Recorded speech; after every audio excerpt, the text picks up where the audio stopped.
국정원 직원 댓글 사건의 진상을 밝히기 위한 국정조사가 국회에서 열리고 있습니다.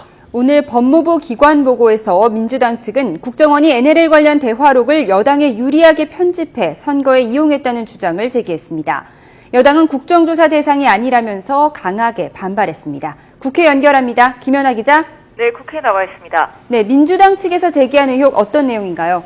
네, 민주당 박범계 의원이 공개한 녹취록에는 지난 대선 당시 새누리당 선대위 종합상황실장을 맡았던 권영세 주중대사가 일부 언론인들과 나눈 대화가 담겼습니다. 이 녹취록에서 권영세 대사는 국정원이 정상회담 회의록을 여당에 유리하게 짜깁기 했다고 말했습니다.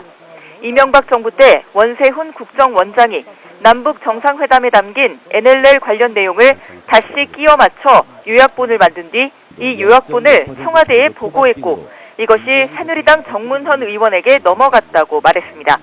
집권하면 이 내용을 공개하겠다는 얘기도 했습니다. 정리하면 대선 당시 여권이 야당을 공격하기 위해 정상회담에 담긴 노무현 전 대통령의 NLL 발언을 짜깁기 했고 이를 선거에 이용했다는 주장인데요.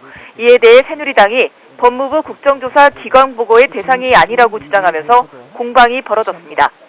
통합진보당 이상규 의원도 국정원 요약본 사전 유출 의혹을 제기하면서 새누리당 김무성 의원의 연설 음성을 공개했는데요. 김 의원이 대선을 앞두고 국정원 요약본과 토시까지 똑같은 연설을 했다면서 국정원 요약본 사전 유출 의혹 수사를 촉구했습니다. 네, 또 어떤 얘기들이 오늘 나오고 있습니까? 이 밖에. 네, 새누리당은 국정원 여직원 감금 등 인권 유린과 민주당과 국정원의 매감 매직 의혹을, 민주당은 국정원 정치 개입 수사 축소 의혹을 제기하며 공방이 벌어지고 있습니다. 먼저 새누리당은 국정원 직원 댓글 사건에 대한 검찰의 기소 내용을 문제 삼았는데요.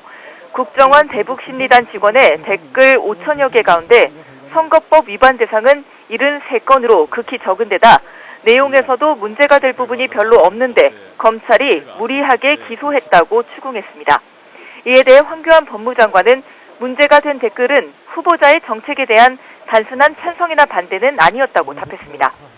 새누리당은 또 국정원 직원 댓글 사건은 민주당과 국정원 전현직 간부들이 자리를 대가로 국정원 내부 정보를 주고받은 데서 시작했다며 매감 매직과 국정원 여직원 인권 유린 사건에 대한 철저한 수사도 촉구했습니다. 민주당은 반면 황교안 법무부 장관의 수사 축소 지시 의혹을 집중 부각했습니다. 국정원 직원들이 선거에 불법 개입했는데도 상부 지시를 따라야 한다는 점을 고려해야 한다면서 기소 유예를 했고 원세훈 전 국정원장에 대한 구속영장 청구도 막았다고 비판했습니다. 또한 대선을 앞두고 국정원 댓글 사건을 조사하던 경찰이 선거 하루 전날 밤 새누리당에 유리한 내용의 잘못된 수사 결과를 갑자기 발표한 배경에 대해서도 수사를 촉구했습니다. 오늘 회의에서는 또 참여정부에서 청와대 비서관을 지낸 조명균 전 비서관이 올 초 검찰 조사에서 노무현 대통령이 회의록 폐기를 지시했다는 취지로 진술했다는 의혹에 대한 추궁도 이어질 전망입니다. 지금까지 국회에서 YTN 김연아입니다.